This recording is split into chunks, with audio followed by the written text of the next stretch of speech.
Time now to check in with CoinDesk Global Policy and Regulation Managing Editor Nick Day, who has been tracking this drama in DC very closely. He's also the editor of CoinDesk's The State of Crypto newsletter, which comes out today. Hey there, Nick. So give us a play-by-play of what happened yesterday. Yeah, so good morning. We basically ran into Senate procedural rules yesterday. After the Senate voted to, advance discussion on the actual bill on Sunday night, Senators Pat Toomey and Cynthia Lummis announced a compromise on the crypto-specific portion yesterday. And unfortunately, the only way they could have gotten it through is through unanimous consent, meaning not a normal vote, but basically running it by all 100 senators and hoping no one objected. Senator Richard Shelby of Alabama asked if he could attach a military spending amendment to it, to which Toomey agreed. And Senator Bernie Sanders of Vermont objected to the military spending portion specifically. And then shortly after that, Senator Shelby objected to the crypto provision amendment. And that's that. Senate's going to vote on the underlying text, which is the original version we saw a week ago on the 1st. And if that passes, which it is expected to, it's going to go to the House of Representatives this fall. That's interesting. Why would Toomey agree to attaching that amendment, though?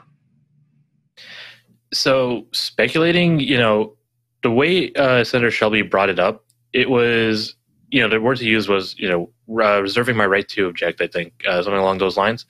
So it's very possible that, Shelby would have objected either way.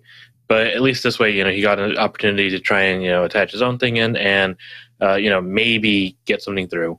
What I've heard from some of my sources is that at the end, it was really just politics. There was no way that the Democrats were going to allow the $50 billion military, rider to go through. So by attaching it, it kind of doomed the entire effort.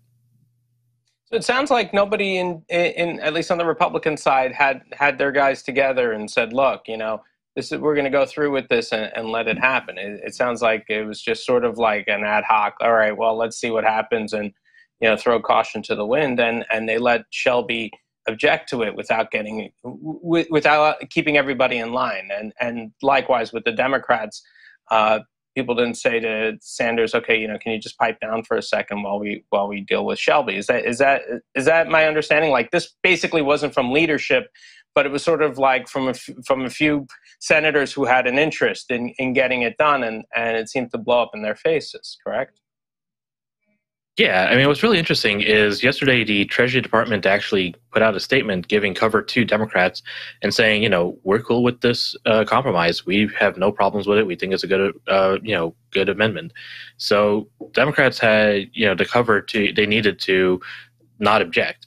And yeah, it really came down to, is this, the military thing that's been rejected repeatedly, is that going to continue going through? And the answer was no. So what are we expecting to see in the House, Nick? There is bipartisan opposition to the crypto provision in the House, but it's unclear to me whether or not that's enough to actually change it. The House also has to deal with the reconciliation bill, or the Democratic budget resolution that was introduced in the Senate yesterday.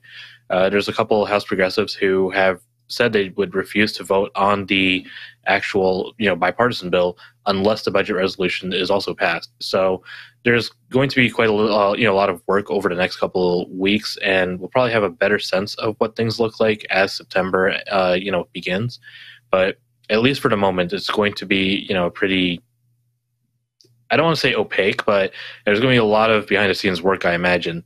The important thing is, if the House does want to change it and there's enough political will to change that provision, they would probably have to find a replacement for the $28 billion that the Joint Committee on Taxation projected the crypto provision to bring in. So, if they modify it, if they strip it, they still have to find a way to cover that hole.